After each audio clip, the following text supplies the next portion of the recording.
A partir de agora, na Unesp FM, Observatório do Esporte. O programa que dá bola a todas as modalidades esportivas.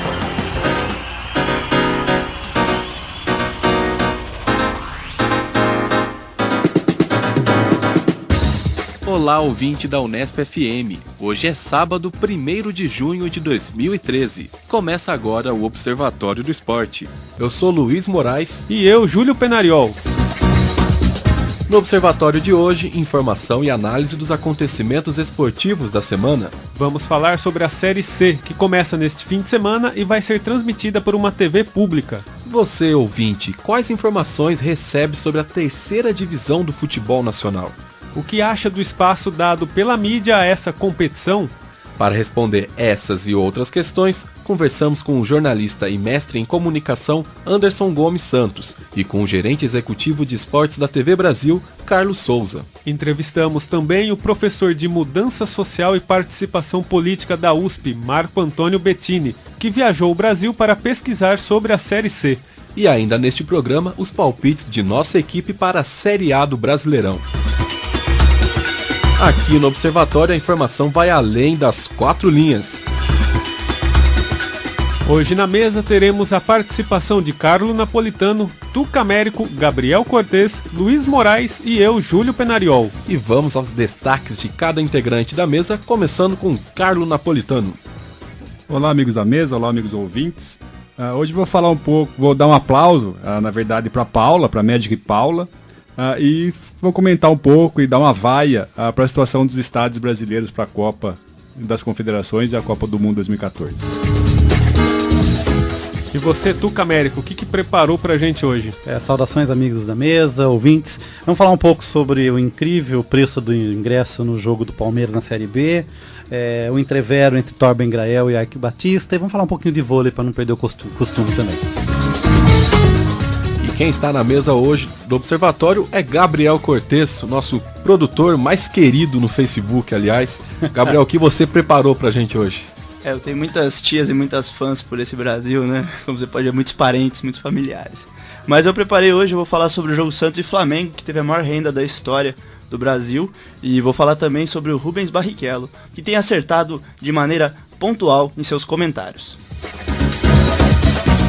E você, Luiz, o que você traz pra gente? O Gabriel já vai falar de automobilismo aí, né? Eu vou na onda e vou falar de automobilismo também, falar mais especificamente da corrida do Grande Prêmio de Mônaco e dar um grande aplauso a Tony Kanaan, que finalmente venceu as 500 milhas de Indianápolis numa vitória épica.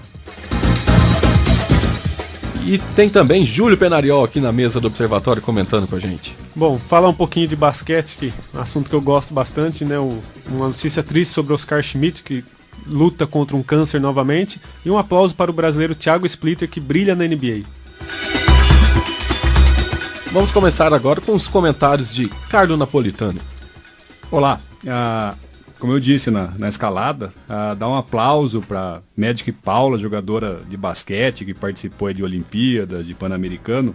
Ela foi indicada no último dia 28 para participar do Hall da Fama da Federação Internacional de Basquete. A cerimônia acontecerá na Suíça no dia 19 de junho e fica aqui os parabéns para a Médica Paula, que ocupa esse seleto lugar aí dos grandes atletas do basquete. Carlão, posso fazer uma enquete rápida aqui Diga. Na mesa? Vamos lá, começando com o Gabriel. Paula ou Hortência? Paula, Médica Paula. Júlio, em que quesito? Você decide. Paula. Luiz. Vou votar em outro quesito, Hortência. Outro quesito, Hortência. Eu também prefiro Hortência. Carlão, você que colocou o tema na mesa. Acho que as duas foram excelentes jogadoras, mas eu preferia a Hortência. Acho Janete, né? Não, a cestinha, acho que pela quantidade de cestas, tal, eu gostava mais do estilo da Hortência de jogar. Que já ocupa esse lugar no Hall da Fama. Sim, né? claro. São 4 brasileiros, a Paula é a quinta a ser escolhida para o Hall da Fama. Os outros são o Oscar Schmidt, que o Júlio acabou de comentar, Hortência Marcari, que é o nome dela, o sobrenome, a Mauri Passos e o Biratã Pereira. Tá certo. Pegar carona então no comentário. Não, só fechar a enquete, né? Desculpa te interromper. Não, pode. Então a Hortência ganhou de virada aqui, 3-2. Exatamente. Então, a nota triste do Oscar Schmidt é que ele trava mais uma batalha contra um câncer no cérebro. Em 2011 ele tinha já tinha detectado o problema, retirou um tumor, mas na época era um tumor benigno. E do último dia 30 de abril desse ano, 2013 agora, praticamente 2 anos depois do primeiro problema, ele retirou um tumor maligno do cérebro no Hospital Albert Einstein em São Paulo e já passa por sessões de quimioterapia. Curioso é que a notícia veio agora só, né, praticamente um mês depois da cirurgia do Oscar, e foi o Fernando Vanucci, o jornalista que, por meio do Facebook, que divulgou o caso.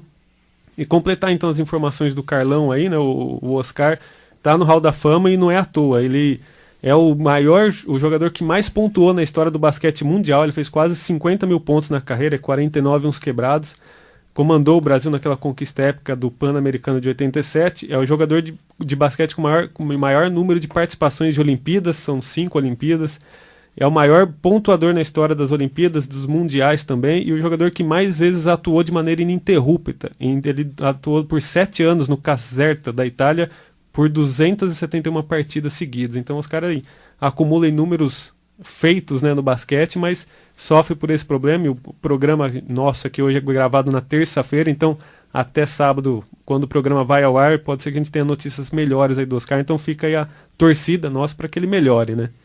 E para quem não conhece o Oscar, ele é irmão do Tadeu Schmidt, que é um dos apresentadores do Fantástico da Rede Globo, né? Eu discordo. Para mim, o Tadeu que é irmão do Oscar. Eu também concordo com você, Tuca, mas... Mas a molecada não sabe disso. Não conhece, o pessoal não conhece. E o Oscar é a melhor lembrança que eu tenho do basquete brasileiro. Eu sei que o basquete brasileiro tem uma história de sucesso na década de 50, foi bicampeão mundial, até que aqui o nosso programa não chega longínquo a Avaré, né? Mas eu queria dar um abraço ao Raimundão, que jogou naquele time, né? Que foi técnico de basquete feminino na cidade de Avaré. Mas a minha lembrança que eu tenho de jogador de basquete masculino da equipe brasileira com certeza é o Oscar, o Mão Santa. Se a enquete fosse sobre o melhor jogador de basquete do Brasil, hoje com certeza seria 5-0 aqui na mesa. Sim. E a minha vaia dessa semana vai para os estádios da Copa das Confederações, da Copa do Mundo. Uma vaia constante, toda semana tem cada vaia. semana um traz, né? Mas o fato, até o Gabriel trouxe aqui a matéria na verdade foi o Luiz, dá o crédito para ele, a matéria da Folha de São Paulo, que a chuva faz ruir cobertura do estádio da Copa, que aconteceu no final de semana na Fonte Nova, na Bahia, uma chuva torrencial e caiu um pedaço da cobertura. Mas não é só isso, não é? Como bem disse o Júlio, nós estamos na terça-feira gravando esse programa, dia 28 de maio, e a partir do dia 28 faltariam 19 dias para o início da Copa das Confederações. Então cai o telhado, o teto, a cobertura da Fonte Nova, falta água quente para os jogadores tomarem banho no Mané Garrincha, falta água no Mineirão para os torcedores tomarem. Ou seja, o Maracanã parece que não está pronto em torno e parece que é a Copa das Coxas, né? Ou seja, tudo feito nas coxas, às pressas. Então fica uma vaia aí grande para os organizadores da Copa do Mundo, da Copa das Confederações. Inaugurando a 30% da capacidade, 70%, ou seja, tudo nas pressas mesmo. E em relação também à Fonte Nova, né, que teve o episódio das cachirolas, que foi proibido agora o uso das cachirolas na Copa das Confederações. Então o Carlinhos Brau deve estar muito triste nesse momento. Uma boa notícia para a Copa. Que bom, uma boa notícia, mas há algumas pessoas que estão tristes. A Dilma não foi madrinha da cachirola? A Dilma só tem marcado gols pelos estádios do América. Ela não se arrisca em apadrinhar outros. E o que chama atenção, né, nessa reportagem aqui que o Luiz trouxe da Folha de São Paulo é que tem uma foto também de um estádio em Frankfurt, na Copa das Confederações 2005, que também houve o telhado também disso. Caiu. Então parece-me que a Folha está tentando um pouco minimizar esses problemas que já aconteceram na Alemanha. Na verdade não caiu, né? Houve um vazamento de água bem no escanteio. Isso. Né? Eu lembro da situação. Na história toda dos estádios, o mais curioso e o mais assustador é o tratamento dado pela mídia, principalmente programas da Rede Globo como o Fantástico. A gente vê reportagens exaltando a qualidade dos estádios, exaltando a festa, e vendo notícias como essa, a gente vê que não é bem assim, não é tudo festa, como bem destacou o Carlos Napolitano. Isso sem discutir as questões das obras de entorno, né? Estacionamento, mobilidade, como chegar. aos estádios, e eu fico cada vez mais com a certeza que em dia de jogo do Brasil será feriado no Brasil, meu amigo caro napolitano, Ou durante pelo a menos Copa. nas cidades, né? Acho que no Brasil não sei, mas acho que nas cidades sérias haverá necessidade de fazer a interrupção de algumas atividades, como aulas, atividades escolares, de comércio, para que a população consiga ter essa mobilidade na cidade tão necessária para chegar até um campo de futebol, até o estádio e por diante. Tá certo. Ou tá tudo errado, né? Tá tudo errado. Vamos então para os comentários estendidos de Tuca Américo. Bem, vamos lá, vamos começar criticando o meu próprio time, o Palmeiras, né? Foi muito discutido, veiculado na mídia durante a semana, o fiasco que foi a cobrança dos ingressos da estreia do Palmeiras na Série B, no último sábado, contra o Atlético Goianiense. Um joguinho bem ruim, diga-se de passagem, né? Eu acompanhei a partida, não fiquei entusiasmado com a estreia do meu time, não. Venceu por circunstância. Mas estamos na liderança. Mas né? estamos lá. Unidos chegaremos lá. Né? Mas uma coisa que me preocupou são duas coisas, na verdade. Né? A primeira foi o alto preço que foi cobrado. Eram R$60 pela arquibancada e R$200 pela arquibancada coberta. Que é um preço extremamente caro, principalmente pensando num jogo da Série B, numa cidade como Itu, que não tem uma população tão grande. Então, quer dizer, a procura por ingresso em São Paulo não se pode comparar à procura de ingresso numa cidade de menor porte. Mas teria tudo para ser uma grande festa de estreia do Palmeiras, com ingresso a preço barato. Eu acho que a ideia ali é levar a torcida, levar a família para torcer para o time, dar um impulso, né? Um incentivo para que o time estreasse muito bem na Série B. Já estreou com a roupa nova ou não, Tuca? Estreou, sim, estreou. Sim, estreou né, a camisa manto. verde, mas acho que a camisa branca é mais bonita que a verde. As duas são muito bonitas, comentei semana passada, mas a branca eu acho que está mais do meu gosto. Né? Mas o que acontece? Primeira coisa é que foi levantada a questão, né, o presidente do Palmeiras, o Nobre, né, o Paulo Nobre, ele disse que o que preocupa é que os clubes não têm um controle sobre a renda em função de, nas palavras dele, né, não são todas pessoas, entre aspas, que merecem pagar meio ingresso. Então a gente sabe, a gente conhece, todo mundo tem uma carteirinha falsificada, uma carteirinha de um amigo, o estudante já parou de estudar e ainda tem a carteirinha, diretórios que fornecem as carteirinhas para quem não deveria ter. Então acho que isso é uma discussão que deve ir além do público esportivo, né, dos eventos esportivos. É uma coisa que afeta toda a cadeia de valor do entretenimento. Então as pessoas, os empresários colocam o valor no alto, levando em consideração que grande parte do público vai pagar meia e não deveria pagar meia. Segundo dados do próprio Paulo Nobre, não sei se estão verídicos ou não, cerca de 70% das pessoas pagam meia num evento esportivo. Eu não sei de onde ele tirou esse dado, ele não oferece a fonte, né? Mas eu acho uma coisa que tem que ser pensada, porque não se tem o valor justo. Né? Então muita gente que deveria pagar meia não paga, e isso acaba com certeza criando um problema para os empresários que não têm um controle de fluxo de caixa, um controle de quanto ele vai ter de real lucro num evento. Então eu não estou a favor do Paulo Nobre, mas que isso é um problema que tem que ser discutido. Nessa lógica que você está apontando, Tuca, o preço real do ingresso então deveria ser R$100 para uma cadeira coberta e R$30 para arquibancada. Para quem tivesse quem tivesse o direito de pagar meia pagaria 50 e 15. Sim, seria esse o raciocínio. Preço razoável, um preço justo para um time de Série B. Sim, ou simplesmente, eu acho que não estender o direito, talvez, uma proposta, já foi ventilada essa proposta, não estender o direito de meia entrada a todas as pessoas, mas uma cota da arquibancada. Seria uma possibilidade, mas aí as entidades estudantis, os aposentados, vão brigar pelos direitos, né? E realmente eles têm esse direito, mas acaba inviabilizando por vezes a realização do espetáculo. Eu só acho que essa questão, essa explicação do Paulo Nobre foi uma certa muleta para ele poder aumentar o preço dos ingressos e forçar parte da torcida do Palmeiras a se filiar, a se associar ao programa de sócio-torcedor do clube, que vem crescendo muito nos últimos meses, desde fevereiro. Que é o Avante, né? O Avante, programa Avante, sócio-torcedor desde fevereiro.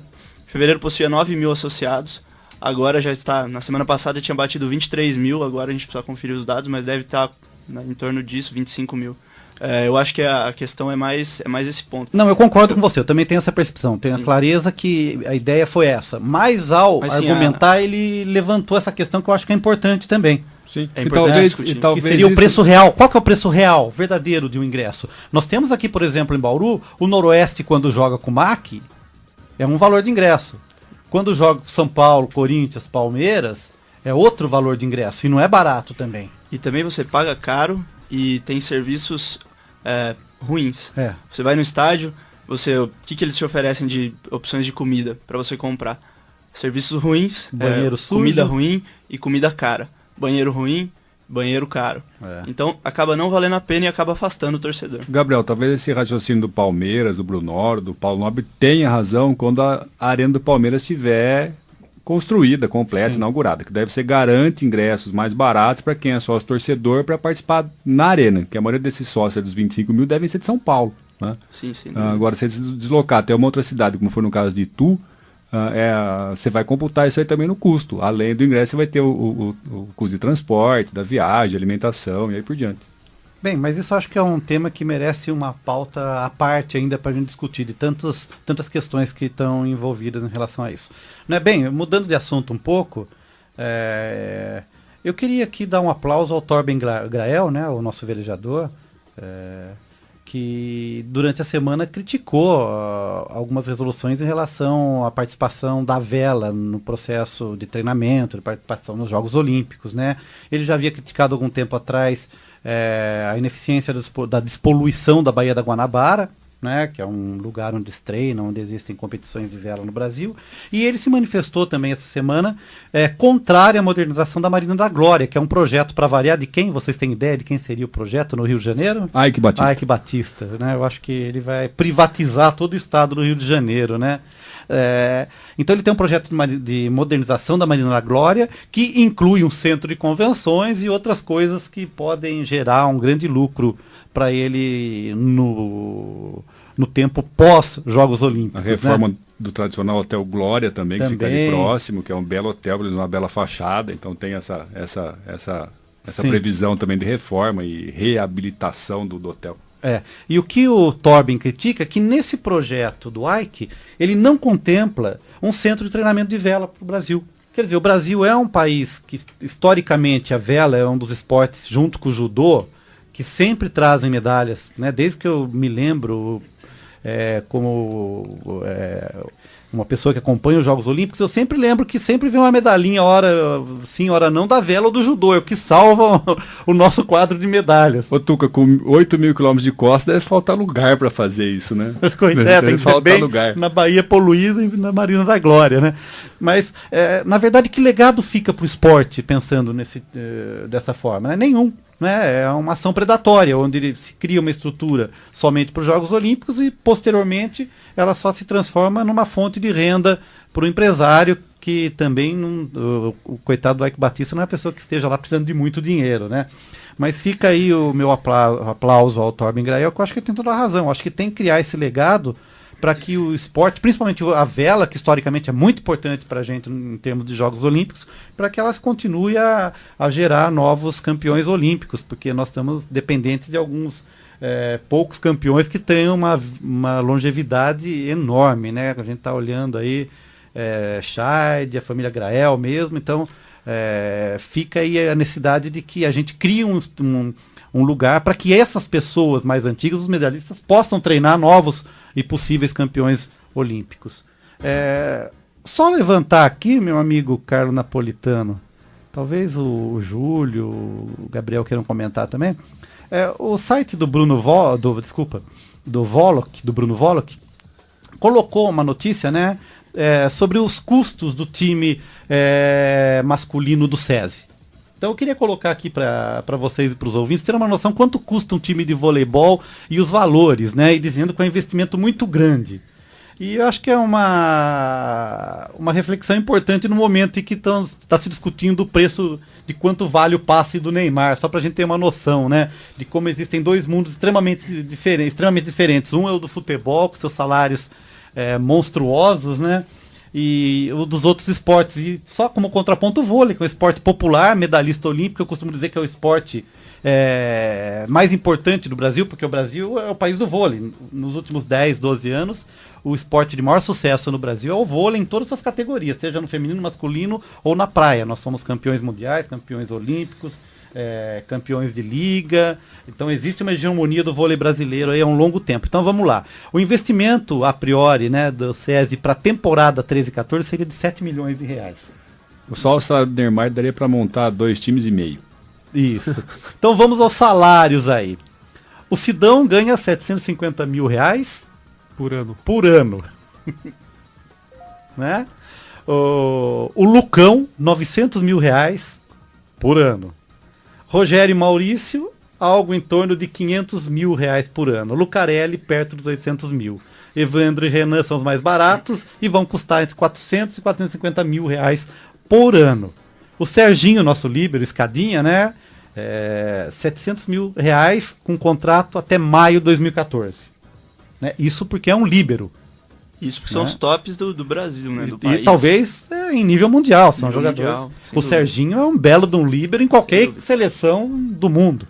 E os valores são bem esses mesmo, Tuca. Em 2010, se eu não me engano, 2010 ou 2009, não me lembro, eu fui até Araçatuba visitar o projeto do Vôlei Futuro quando estava no auge, né, com o Lucão, o Ricardinho, o Fernando Agaray, os dois times masculino e feminino com jogadores de seleção. E na época especulava-se lá na imprensa de Araçatuba que o gastos do Vôlei Futuro de maneira geral era 1 milhão por mês para os dois times, Sim. que daria 12 milhões num ano. É mais ou menos essa É, base tá aí na do faixa. SES. Falava-se o Lucão ganhando 80 mil reais por mês, Ricardinho já falava que quando ele voltou era para ganhar 100 a 120 mil reais por mês. É um salário alto, mas perto do futebol realmente não representa Só você pegar, por praticamente exemplo, nada. que o Sidão, né, que você falou que recebe 750 mil por ano. Por ano. Por mês seria em volta de 64 mil. Isso. O que seria, no futebol, um jogador nem reserva, né? Douglas O no terceiro São Paulo. time. Seria o terceiro time ali do São Paulo, do Corinthians, receberia assim, em torno dessa faixa de preço. Então é muito distante o Muito valor. distante. Só para finalizar, a comissão técnica todinha, 1 milhão e 200 mil reais por ano. Toda a comissão técnica. Só pra gente resgatar, o Neymar ganha por ano 18 milhões. Vai ganhar no Barcelona agora 18 milhões de reais por temporada. Daria para ele montar um time masculino, feminino e fazer a base também ali com uma centena de garotada. Isso. E sobrar uns 2, 3 milhõezinhos para ele gastar por mês aí, né? Sabe quanto ele vai ganhar de patrocínio, Tuca? Por ano? Não. Só com os patrocinadores e os contratos. 30 milhões de reais. Mas quase banco observatório do esporte já, hein? Acho que o salário da mesa aqui dá pra pagar hoje. Tá. Observatório do Esporte hoje cheio de palmeirense comentando, que agora é o terceiro, Gabriel Cortez. Olá, ouvintes da Unesp FM. Eu vou comentar sobre o jogo Santos e Flamengo, a despedida do Neymar. Um jogo com muito apelo. Tuca Américo, você pagaria para assistir o jogo de despedida do Neymar no estádio? Olha, antes do jogo, Qual era o talvez. Depois que eu vi o jogo, não. No estádio Mané Garrincha, levando em consideração que era A inauguração do estádio, um estádio para a Copa do Mundo, um estádio com toda a tecnologia.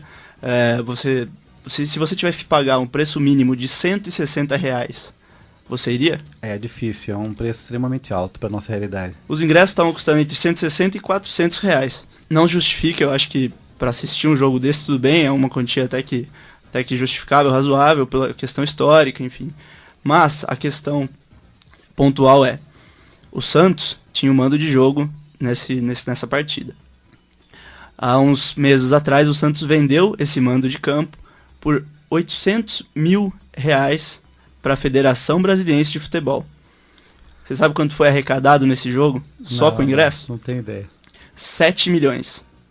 O prejuízo do Santos foi de aproximadamente 6 milhões, por aí. O Santos deixou de ganhar 6 milhões de reais nesse jogo.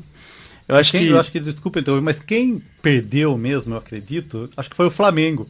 Porque historicamente no Centro-Oeste, no Nordeste, e você notava na arquibancada que a maioria da torcida, a maioria mesmo, acho que 80% ou mais da torcida eram de flamenguistas. sem dúvida, e o Santos ainda perdeu nesse ponto, porque poderia levar um jogo para Vila Belmiro ou para o Pacaembu, lotar esse estádio de torcedores santistas, ganhar o jogo, que não aconteceu, o Santos empatou em 0-0, Então poderia ainda ter feito os 3 pontos, não fez. Eu acho que foi um erro crasso de planejamento da diretoria do Santos e do seu departamento financeiro. Então fica aqui uma vaia para o departamento financeiro do Santos. Somando com o que ela perde. Se bem que o Santos acabou ganhando com o Neymar, né? Porque se o Neymar ficasse até julho, depois da Copa do Mundo, o Santos receberia nada, né? Então talvez uma coisa amortizou, desculpa, a outra. Mas em relação mesmo ao Neymar, né? Curioso que o Santos está querendo fazer a despedida do Neymar nesse próximo sábado contra o Grêmio. Só que o Felipão já deixou bem claro que não vai dispensar o Neymar para uma possível despedida. E o Neymar já manifestou que é improvável. Já chorou, já foi isso tudo baú, acho que já foi, né? Então mostra que o Santos perdeu a oportunidade de fazer a despedida do Neymar na Vila Belmiro, no seu estádio, diante de sua torcida. Não, vendeu para mando lá para Brasília, longe da torcida, onde o predomínio era de flamenguistas. Então vai também tudo a questão errado, disso, né? Foi tudo errado. Mal planejado. Precisa levar em consideração também, Gabriel, que Brasília é uma cidade, ali no plano piloto, com uma alta renda per capita. Então talvez justifique os 50 mil ingressos vendidos a esse preço que você mencionou. Se um jogo desse fosse colocado no Rio de Janeiro, em São Paulo, não teria tanto público assim, não teria uma renda tão expressiva. E um público ávido por um jogo de futebol também, Sim. né? Segurou o ano inteiro, né, pra ver um jogo. Qual que é o time de Brasília? A última vez que eu vi uma matéria sobre o time de Brasília, tinha o Brasiliense, mas estavam criando o time do Legião Urbana. Essa eu desconheço do canal. Vocês podem procurar, tem o time Legião Urbana, estava disputando uma série de acesso ao Campeonato Brasiliense. Posso fazer uma retificação aqui? Eu quero voltar a um tema da semana passada que eu noticiei que o time de Rosário Central na Argentina ventilou a possibilidade de contar com o Messi nas finais da Libertadores, né? Fato que foi negado veementemente por Jorge Messi, o pai do Messi. Então foi uma fofoca enorme e todos os jornais noticiaram, o próprio clube não negou, né? Então uma notícia cheia de segundas intenções. O New Old Boys. Isso, desculpa, em Rosário, não é o Rosário Central, inverti. Não são os canalhas, são os leprosos. Passamos a bola então para Luiz Moraes. Bom, vou dar um grande aplauso para Tony Canaan, vencedor das 500 milhas em Indianápolis, as 500 milhas mais rápidas da história, com apenas 2 horas e 40. O que para um fã de automobilismo é pouco, pelo menos eu achei pouco. Mas foi a primeira vitória do Tony Canaan desde junho de 2010, que ele não vencia, quando ele corria ainda pela equipe Andretti. Aí quando foi para 2011 ele perdeu o patrocinador e quase não correu mais a Fórmula Indy. Conseguiu ir para a KV, e a KV também que sempre foi uma equipe intermediária. A última vitória da KV tinha sido 20 de abril de 2008, em Long Beach, com Will Power, só que foi uma corrida em que apenas alguns carros competiram, porque na época havia uma cisão ainda da Fórmula Indy entre a Champ Car e a IRL, então apenas os pilotos da Champ Car que eram mais voltados à pista mista e não aos ovais que correram. Então vários pilotos como Dario Franchitti, Scott Dixon, famosos, que sempre andam ali na ponta da tabela ali do grid, não correram, e o Will Power conseguiu aí a vitória com a KV. Então, há 5 anos que a KV não vencia, quase 3 anos que o Tony Canaan não vencia, e a dupla aí deu certo aí nas 500 milhas, após ele ter perdido uma vitória sofrida no Brasil, em que ele chorou por causa da falta de combustível, ele que estava lutando pela vitória. E foi merecidíssima, foi uma corrida épica mesmo no Tony Canaan, sempre andando entre os primeiros. Lembrar que a KV não é uma equipe forte, a Andretti e a Penske sempre andando mais forte que a equipe. E o Tony Canaan conseguiu fazer uma relargada sensacional ali na penúltima bandeira amarela, faltando 4 voltas para o final, passou o Higher Monterey. E teve sorte que o amigo pessoal de Tony Canaan, Dario Franchitti, bateu no muro e deu outra bandeira amarela que fez aí o final da corrida. Ô Luiz, sabe que domingo eu lembrei muito de você, né? Você falou no último programa que seria um final de semana de ouro para o automobilismo, tendo em vista o GP de Mônaco e as 500 milhas de Indianápolis. E eu assisti televisão de manhã, no domingo, pedaço da corrida, que foi tumultuado na Fórmula 1, e depois, tentando assistir o jogo de futebol às 4 horas da tarde, estava no finalzinho da Fórmula ainda das 500 milhas. Eu fiquei me perguntando, como que ele pode gostar de uma corrida que termina com safety car e os carros a 20 por hora rodando na pista e com o resultado já sabido, né? Eu fiquei com esse questionamento na cabeça, Luiz. Eu acho que a Indy, Carlão, poderia adotar, na verdade, o que acontece na NASCAR, que a NASCAR não pode terminar em bandeira amarela. Quando ocorre uma bandeira amarela, acho que na última ou até na penúltima volta, os carros retomam e correm o número de voltas que faltam depois que a pista é limpa, enfim. Então na NASCAR não é permitido. Eu acho que é uma maneira bacana, né? Não foi a primeira vez nem nas 500 milhas. Foi curioso até que o Luciano do Vale ficou atento a isso, né? Ficou, será que vai dar bandeira branca pro Tony Kanaan? Porque às vezes na Fórmula Indy mesmo, eles tomam esse procedimento. Mas como já foi tipo uma relargada ali muito próxima ali e tal, eles estavam vendo que tava dando muita bandeira amarela, que os carros estavam com problemas saindo muito dianteira ali, né? O problema aerodinâmico. Então ele preferiu dar logo a bandeira branca e ser finalizada a corrida em bandeira amarela. Lógico que é um pouco assim triste, não muito emocionante, mas ao mesmo tempo foi, acho que até um consenso, pelo menos no Brasil, né? Era o Tony Kanaan que estava ali na frente. Se eles dessem uma bandeira branca faltando uma volta, tirasse a bandeira amarela e tivesse mais uma volta, o Tony Kanaan dificilmente venceria, porque o segundo colocado viria com muito vácuo e ultrapassaria ele e seguraria a vitória. Finalmente, então, a sorte jogou do lado do bom baiano, do Tony Kanaan. Finalmente, ele que foi campeão em 2004, né? Luiz, mas a gente estava falando da corrida tumultuada e eu creio que você deve ter assistido. Eu também lembrei muito de você no domingo de manhã assistindo a corrida de Fórmula 1, na qual o nosso querido Felipe Massa se despediu aí de uma forma igualzinha, saiu da corrida, bateu da mesma forma que tinha batido no treino anterior. Inclusive um amigo pessoal... Isso prova que o treino dele foi bom, né, Gabriel? Que ele treinou bem, treina muito bem. Eu queria a sua opinião aí sobre a corrida. O que você achou desse grande prêmio de Mônaco? Bom, eu achei um bom grande prêmio de Mônaco, não foi tão o que é um bom prêmio de Mônaco, né? Que é uma corrida extremamente chata, né? Que não acontece nada, todo mundo fica rezando pra cair uma chuva, acontecer Olha, Tuca, coisa. Eu sinceramente acho uma das corridas mais fascinantes da Fórmula 1. Você sempre tem uma coisa nova, um episódio, uma batida. Iate novo. Fora isso, fora a paisagem. Eu, como fanático por automobilismo, Fórmula 1, eu já fico acompanhando no site da Fórmula 1 os tempos de voltas. Então eu faço todo esse ritual para assistir uma corrida. Eu vou assistindo pela TV e vou acompanhando os tempos de volta. Então você, quando vai acompanhando o tempo de volta, ali você sempre tem uma atenção a mais. Então, e vai destacando vários pontos. Eu acho que uma corrida com poucas ultrapassagens tem ultrapassagens muito bem feitas. Por exemplo, o Sérgio Pérez em cima do companheiro de equipe, o Jason Button, duas McLaren ali lado a lado ali, o Sérgio Pérez consegue fazer uma bela ultrapassagem. O Adrian Sutil, que fez 2 ultrapassagens na Lewis, que é a curva mais lenta da Fórmula 1, que você anda ali a quase 40 km por hora, que para a Fórmula 1 é muito pouco, né? As curvas são a 200, algumas até 250 por hora. E então essas ultrapassagens vão se destacando.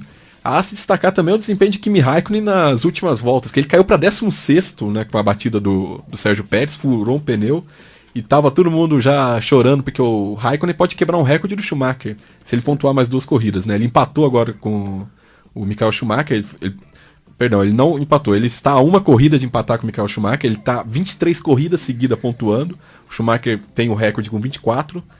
E enquanto o Raikkonen estava ali na 5ª posição, tranquilo ali, o Sérgio Pérez foi e bateu nele, ele caiu para 16º, todo mundo, até a transmissão na Globo ficou triste por isso, e ele conseguiu recuperar nas últimas voltas, ele tinha 5 carros na frente dele, 2 se acidentaram, que foi o Romain Grosjean e o Daniel Ricciardo, mas mesmo assim ele ultrapassou os outros carros ali magistralmente, não viu, né? Porque a câmera não pegou as ultrapassagens do Raikkonen. E o Raikkonen parece que não gostou nem um pouco dessa história. O Raikkonen até falou que o Sérgio Pérez merecia tomar um soco, né? Por causa da tentativa. Mas é curioso lembrar, né?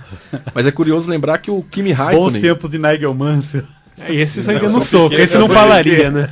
Kimi Raikkonen se envolveu num acidente muito próximo, em 2008, no mesmo Grande Prêmio de Mônaco, contra o Adrian Sutil, que foi 5º colocado nessa prova nesse último domingo. Mas em 2008 o Adrian Sutil estava em 4º colocado pela Force India, que até então sequer havia pontuado na Fórmula 1, fazendo uma corrida fantástica em 4º.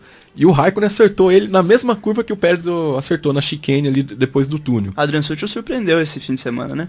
Mas, Luiz, o que eu até guardei, o meu segundo comentário para aproveitar a sua fala sobre Fórmula 1, eu sabia que você ia falar sobre Fórmula 1, eu queria destacar os comentários do Rubinho. Eu fazia tempo que não assistia uma corrida de Fórmula 1, sei que já comentaram sobre o quão o Rubinho tem agregado no ponto de vista técnico e no ponto de vista de quem esteve há muito pouco tempo. Ele chegou em primeiro sem dúvida, eu acho que o Rubinho agora, ele finalmente encontrou a profissão ideal para ele.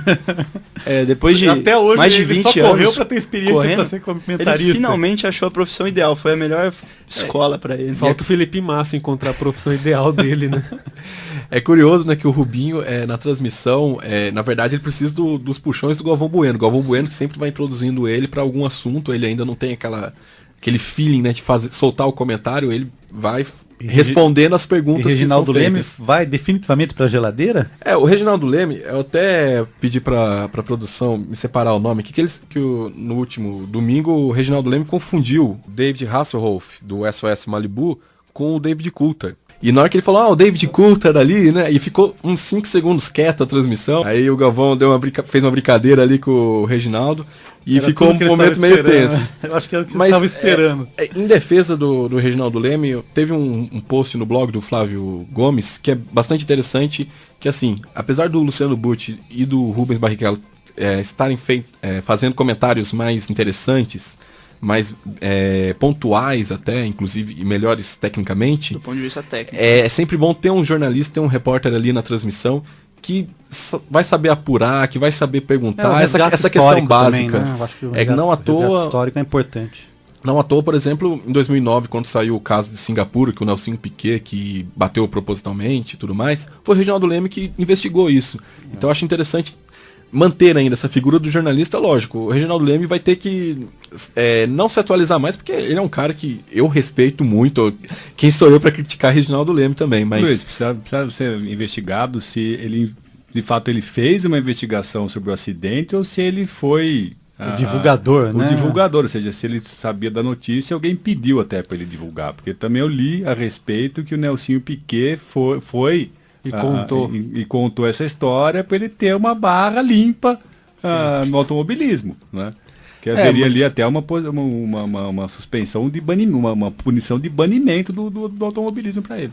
Mas eu acho que se o Nelson contasse, por exemplo, pro Luciano Burti, que não questionando a ética do Luciano Burti, mas eu acho que ele levaria não para uma questão, vou fazer uma denúncia jornalística, e sim, nossa, que coisa tensa, né? Vamos conversar ali e tudo mais. Eu acho que o Reginaldo Leme, nesse quesito, eu acho que ele sabe apurar mais e saber desvendar melhor a situação. Mas eu acho que a melhor receita seria alternar o Luciano Burti e o Barrichello, que são duas pessoas que têm a visão mais técnica do que sacar o Reginaldo Leme.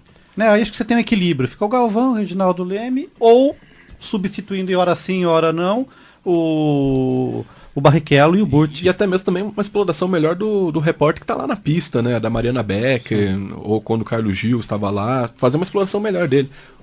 Há um problema também com a Mariana Becker, que o Galvão discrimina a Mariana Becker. Infelizmente acontece um machismo ali, né? Ela chama, ele demora 2 minutos para passar a vez para ela. Quando o Carlos Gil chamava, era na hora. Então fica complicado nesse quesito. Luiz, eu queria fazer uma consideração antes de avançar, né? Eu estava falando aqui dos times de Brasília em relação ao Legião Urbana, né? Que o Gabriel desconhecia a existência da equipe. Então eu levantei umas informações aqui na internet. Então chama Legião Futebol Clube, né? Está sediado em Brasília. Foi fundado em 2001 como equipe amadora, daí se tornou uma equipe profissional em maio de 2006. Né? O nome da banda realmente é uma homenagem à Legião Urbana. O nome do time. O nome do time, obrigado, Carlão. O nome do time é homenagem à banda Legião Urbana, obrigado. Né? Aí no primeiro ano ganhou a 3ª divisão do Campeonato Brasiliense. No ano seguinte, 2007, foi vice-campeão da 2ª divisão e subiu a 1ª em 2008. Mas na própria 2008 não conseguiu se manter, ficou em 7º lugar entre 8 equipes e caiu de novo para a 2ª divisão. Mas tem um time lá, uma equipe de futebol em Brasília chamada Legião Futebol Clube, cujo nome é em homenagem à banda Legião Urbana. Tá certo, mas já que tá em voga, né, tá em moda, voltou a moda Legião Urbana com filmes, não sei o que, então também vamos lembrar o time Legião Futebol Clube. E para encerrar aqui o Vai Aplauso de hoje, Júlio Canariol. Bom, falar rapidinho aí, já falamos do Oscar Schmidt. Um aplauso para Thiago Splitter, o brasileiro ala pivô, na verdade mais pivô do que ala, que se tornou Eu não me lembro, mas acho que é bem por aí. Ele se tornou o primeiro brasileiro a chegar numa final de NBA como titular. O Leandrinho chegou já pelo Phoenix Suns, mas na época ele era o sexto homem, né? O jogador, o reserva que mais entrava em quadra. Inclusive o melhor sexto homem da temporada. Isso, naquela época ele foi eleito o melhor sexto homem. E o Thiago Splitter ontem não, na segunda-feira, né? A gente grava o programa nessa terça. Na segunda, o San Antonio Spurs passou para a final da NBA. Com o Thiago Splitter fazendo 4 belíssimas partidas diante do Memphis Grizzlies. Ele praticamente anulou 2 dos principais jogadores do time adversário, os 2 pivôs, o Mark Gasol e o Zach Randolph. E o Thiago Splitter tem se mostrado um jogador bastante versátil, defensivamente praticamente perfeito, assim, bloqueando os outros jogadores na briga pelo rebote e pontuando muito bem, mostrando mobilidade também no ataque. Então, Thiago Splitter aí para mim pode ser o grande nome da seleção brasileira junto do armador Huertas, né? E é curioso que o Splitter ajudando muito o Tim Duncan, né? Porque o Tim Duncan já tá velho, não consegue marcar e atacar com a mesma intensidade. Então, o Splitter marcando bem ali no garrafão, o Tim Duncan consegue atacar melhor e faz seus 20, 30 pontos e ajuda aí o San Antonio Spurs. Exatamente. E só para atualizar rapidinho informações sobre o Bauru Basquete, o jornalista Fernando BH no blog canhota10.com divulgou que dificilmente o pivô Murilo de São José, que era cotado e diziam que estava praticamente certo com o Bauru, dificilmente ele vem.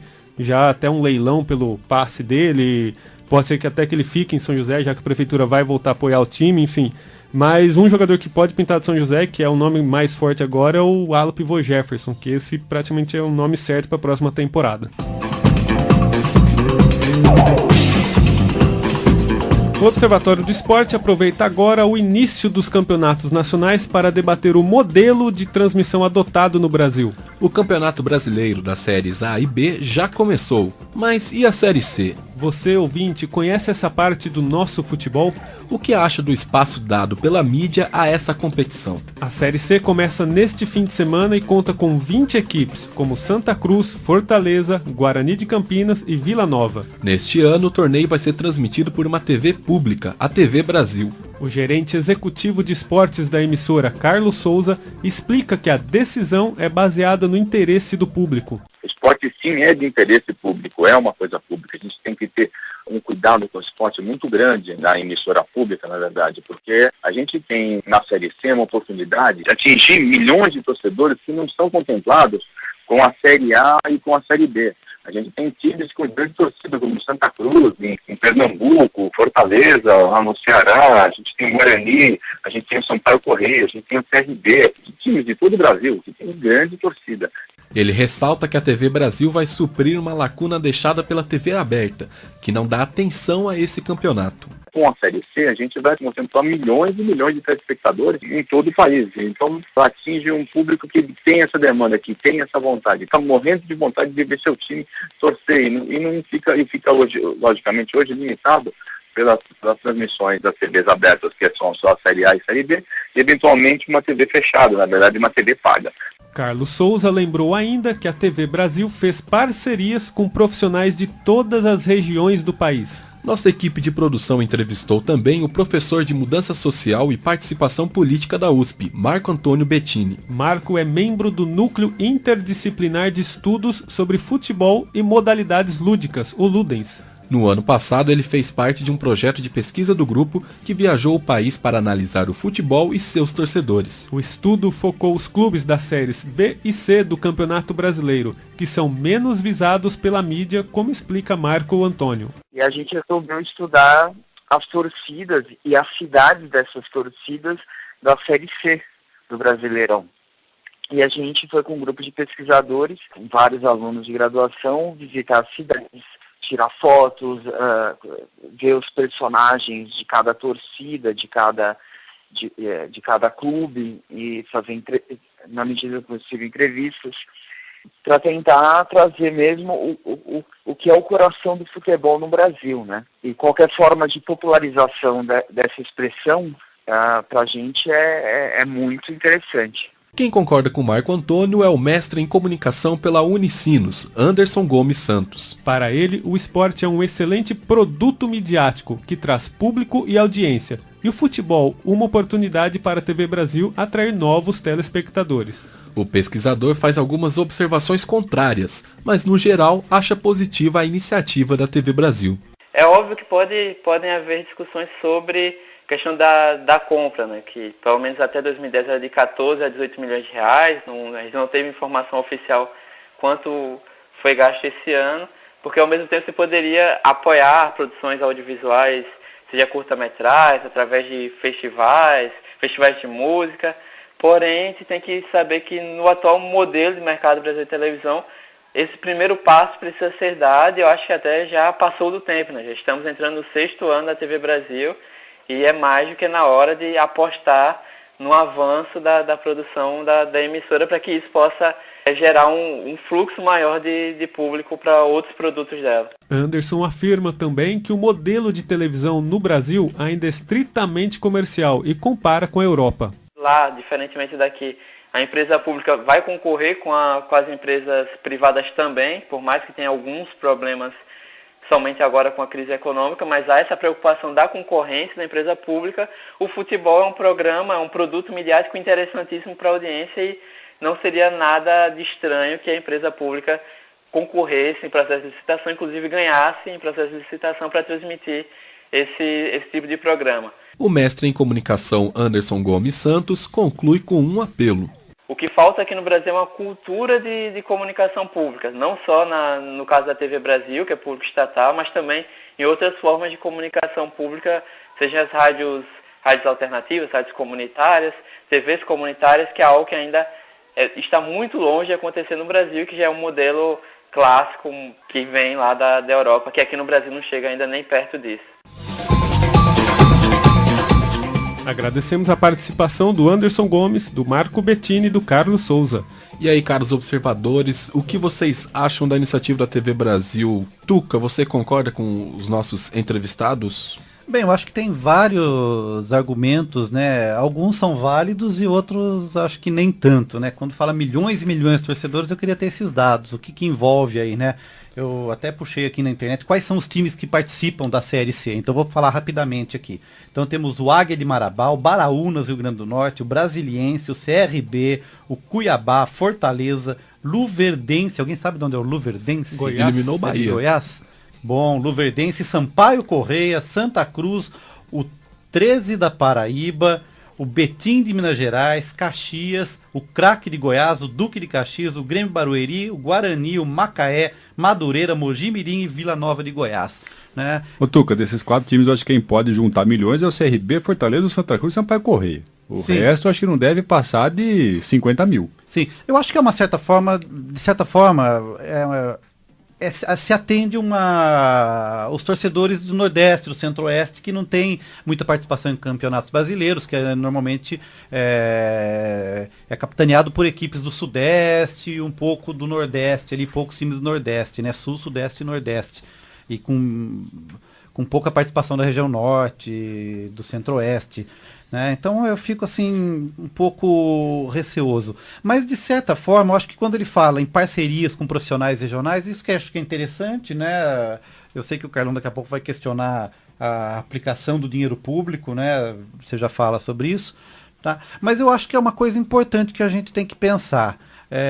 Quando ele usa a argumentação que essas transmissões é uma forma de atrair espectadores, eu acredito nesse argumento, porque uma das coisas que a gente discute aqui nos nossos grupos de estudo é como a TV tem se transformado numa mídia de transmissão ao vivo.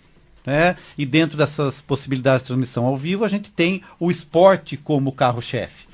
Basta anotar aí, o futuro da televisão passa pelo esporte. Grandes pesquisadores discutem isso. O caso Gabriel. Da Globo, por exemplo, que com o Telecat, uma forma de esporte meio que unida a entretenimento, se lançou ao mercado. Inclusive o Anderson ressaltou essa questão da Globo, de ela ter, e usou como argumento, essa questão de a Globo ter usado o Telecat para se projetar no mercado. Sim, e ganhar audiência. E a transmissão ao vivo ela consegue, por um custo razoável, cobrir uma parte boa da grade, né? Então acho que isso passa por esse futuro. Então acho que é interessante. Né? Basta ver aqui, a gente tem vários amigos, ou a gente mesmo, que se não tiver nada para ver na televisão, mas um jogo de futebol, a gente para ficar lá, deixa lá, vai assistindo, acompanhando o jogo. Ô Tuco, acho que para a gente tem que começar a conversar o seguinte: se uma televisão pública, ela deveria ou não concorrer com as TVs privadas. Então eu acho que uma resposta nesse sentido seria negativa, é não. Sim. Eu acho que a televisão pública e uma rádio pública como é a nossa, aqui na Unesp, nós não devemos fazer competições e concorrência Não com é o que é feito na televisão privada. Tanto é que o nosso programa aqui é um contraponto ao jornalismo esportivo de uma forma diferenciada, como se faz na mídia tradicional. Então eu não vejo de uma forma positiva a participação da TV Brasil na transmissão de jogos da mesma forma como faz a Rede Globo, a Bandeirantes e aí por diante. Né? E também não vejo a possibilidade de concorrência também com dinheiro público. Né? A gente comentou aqui, fora do ar, que os direitos de transmissão seriam de 14 milhões de reais que a TV Brasil estaria pagando para a Série C. O Gabriel acabou de comentar sobre a arrecadação num jogo de futebol no último domingo, de 6 milhões e meio de reais. 6 milhões e 900. 6 milhões e 900. Né? Então, quer dizer, uma partida de futebol da Série A, que é uma atividade lucrativa, um negócio, uma atividade privada e que tem uma transmissão de uma rede de televisão também lucrativa, comercial, só um jogo arrecadou a metade do que a TV Brasil pagaria para transmitir o campeonato inteiro. Então eu não acho que é razoável gastar dinheiro público para fazer a mesma coisa numa televisão pública que faz uma TV privada comercial. Eu chamo isso de um uso político da mídia, né? Eu já comentei várias vezes aqui como o próprio governo argentino se apropria do Campeonato Argentino de Futebol para fazer um uso político dele. Paga uma fortuna em direitos de transmissões e isso se reverte em publicidade do governo, porque o campeonato é transmitido com forma de programa e achei estranho o próprio representante da EBC usar o termo programa da transmissão do futebol, quando a gente está transmitindo a Globo, ou quando existe uma transmissão da Globo de futebol, ela não trata o futebol como programa, né? É uma transmissão. E ali ele falou como um programa esportivo. Então na Argentina isso acontece. O programa é usado para veicular propaganda governamental. Eu acho que o que está escondido talvez por trás disso, meu amigo Carlão, é você conseguir dar um upgrade na audiência da TV pública brasileira que está muito baixa. Foi o que o Anderson, que o aluno mencionou. O custo disso, concordo com você, tem que ser discutido. Mas aí eu acho que se o intuito é trazer audiência, então por que nunca uma TV a cabo, um pay-per-view se interessou por uma Série C? Porque, a meu ver, deve ser um campeonato que não traz lucro, não traz audiência. Mas então... acho que em termos de audiência de TV pública deve ser representativo. A TV Brasil está com bola, né, nos 6 anos de a gente está no ar. Traço, tá no né? traço. Mas, Tuca, eu acho que se quer audiência, que se invista esse dinheiro em produções que tragam audiência. E não pagar com essa quantia para uma coisa que isso, não está gerando. Isso é uma coisa. A gente tem que pensar, por exemplo, se é um dinheiro público, esse dinheiro é meu, ele é nosso, né? Então eu não vejo como razoável e uma forma proporcional se gastar esse dinheiro. Talvez para um torcedor do Santa Cruz, do Fortaleza, Sampaio Corrêa, do CRB, eles achem normal e tranquilo Guarani fazer isso. Eu não sei, talvez ano que vem com o meu time na Série B ali, correndo perigo de cair na Série C, talvez eu mude de opinião. Lógico que é uma brincadeira, não vou mudar de opinião só por isso. Mas eu acho que gastar um dinheiro para fazer do mesmo, eu não acho que é necessário. Eu acho que se fosse uma transmissão alternativa, diferenciada, aí talvez até poderia se pensar. E acho que a questão parece tão sombria que eu não sabia que ia ter transmissão na TV pública da Série C. Eles não estão nem divulgando, ou se estão divulgando, estão mal divulgando. Acho que até eles estão meio com medo de divulgar isso para não gerar, de repente, uma repercussão negativa, né, para eles. O que a gente ventilou fora da gravação é até que ponto isso não está financiando alguns clubes. Não pode dar sustentabilidade a alguma federação o próprio brasiliense, estadual, né? Mas entrando num assunto rapidamente que o Gabriel citou, a TV pública, por exemplo, Gabriel, investir num conteúdo de qualidade, né? Isso já aconteceu, a gente tem um caso típico, que foi a TV Cultura nos anos 80, que tinha uma programação muito interessante, muito boa e começou a ter uma certa audiência. O que acontece quando a TV pública tem audiência? As emissoras privadas vêm e capturam os talentos. Onde está Serginho Groisman? Né? Onde estão os comentaristas do Cartão Verde, que era o Trajano, né? O Juca Kfouri, o falecido Armando Nogueira, né? A Renata Ceribelli, que apresenta o Fantástico, veio da TV Cultura. Né? Então, quer dizer, não é muito o papel dela. A partir do momento que ela tem audiência e passa a concorrer, mesmo que voluntariamente, com as emissoras abertas e de capital, ela vai perder suas atrações para essas emissoras, como aconteceu. E a questão também é que se discutiu o papel da emissora pública. O papel da emissora pública é criar, é transformar, nessa questão da própria produção audiovisual, trazer coisas novas, experimentações. Com o jogo de futebol, A gente tem isso nas empresas de transmissão privadas. Eu acho. Então acaba desviando um pouco a função e capitalizando a empresa pública. Para finalizar, eu acho que na verdade a grande função da TV pública hoje seria atender uma realidade regional, coisa que as emissoras abertas tentam, mas não conseguem de forma efetiva atender. Agora, no Observatório do Esporte, vamos dar nossos palpites para o Campeonato Brasileiro deste ano. E vamos começar com o comentarista Zeca Marques, que deixou suas apostas gravadas. Ele que não veio hoje porque está muito triste com o Trivice. Na verdade, ele está fazendo um curso, né, uma especialização de torcedor. Ele não veio, tá afastado aí alguns dias da faculdade, porque ele está revendo a sua torcida, porque o time dele, o Benfica de Portugal, conseguiu a proeza de perder 3 títulos em 15 dias. Então ele está fazendo um curso de reciclagem para torcedor. Enfim, Zeca voltou para casa, está em Portugal. E ele deixou os prognósticos dele, ele que não gosta muito de dar seus prognósticos para qualquer competição, mas ele deixou aí gravado aí. Gabriel, você tem... Eu aposto que a Portuguesa está no meio desses prognósticos. Provavelmente vai estar, vamos ouvir. Bom, amigos do Observatório, o meu palpite para campeão brasileiro 2013 é a Portuguesa. Isso porque é o palpite sério. O palpite na brincadeira, eu ficaria entre o Botafogo do Rio e o Inter de Porto Alegre. E por que isso? Porque eu sempre brinco que o jornalismo esportivo não deveria fazer tantos prognósticos e sim fazer mais diagnósticos. Como eu acho então que esses palpites são sempre para serem levados na brincadeira, fica aí então a minha dica: campeão brasileiro Portuguesa, palpite sério, e na brincadeira, Botafogo e Inter de Porto Alegre. Daqui a 8 meses, 9 meses, a gente vai ver quem é que tinha mais razão nesse palpite dado em maio de 2013. Nossos produtores Fernando Martins e Vinícius Martins também deixaram seus comentários. Vamos ouvir primeiro o Vinícius e depois o Fernando. Olá, amigos do Observatório. Meu palpite pro título brasileiro de 2013 é o Corinthians, né, que apesar de ter caído na Libertadores há 2 semanas atrás, agora tem total dedicação ao Brasileirão e vem forte após o título paulista desse ano. Meu palpite também é para o Corinthians, mas justamente por ter caído na Libertadores, que agora vai poder se dedicar exclusivamente a isso, mas fica também a ressalva de que se vender alguns jogadores como Ralf ou Paulinho, como vem especulando, pode ser que esse parâmetro seja diferente. Mas, por enquanto, com o elenco atual, eu acredito no Corinthians campeão brasileiro de 2013. Agradecemos ao Zeca Marques, ao Fernando Martins e ao Vinícius Martins. Os 2 Martins não são irmãos, para deixar bem claro. Mas moram na mesma casa. Exatamente.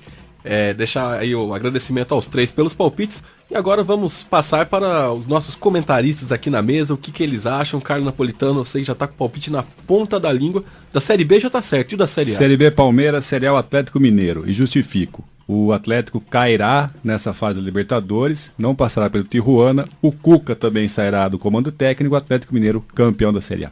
E você, Tuca Américo, você já sabe o seu palpite? Bem, eu tenho minha trinca de possibilidades. Eu vou colocar aí Cruzeiro, Corinthians e Fluminense.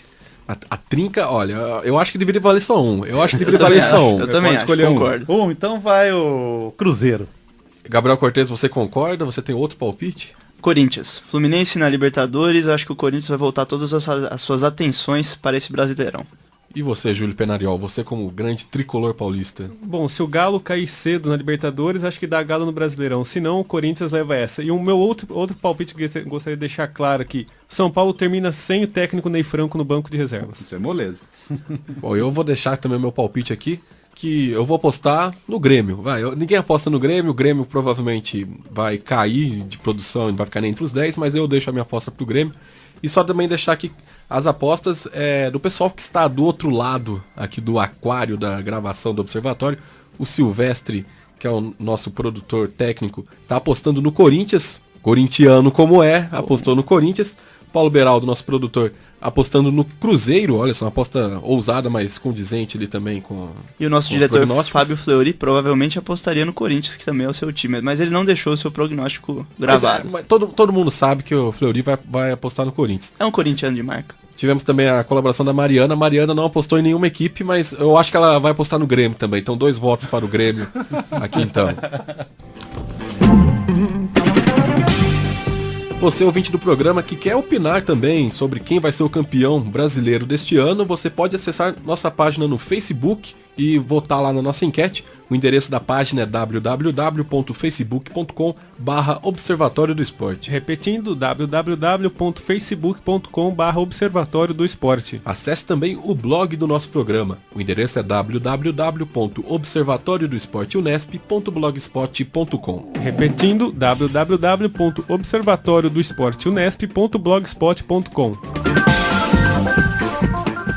O Observatório do Esporte chega ao fim. Locução de Luiz Moraes e Júlio Penariol. Comentários de Tuca Américo, Carlo Napolitano e Gabriel Cortez. Equipe de reportagem Fernando Martins, Gabriel Cortez e Vinícius Martins. Direção de Fábio Fleury. Produção técnica de Silvestre Oliveira. O Observatório do Esporte é um projeto de extensão universitária financiado pela PROEX, a Pró-Reitoria de Extensão da Unesp. O Observatório é coordenado pelos professores doutores Marcos Américo, José Carlos Marques e Carlo Napolitano. Até a próxima semana. Até lá, Observatório do Esporte, informação além das 4 linhas.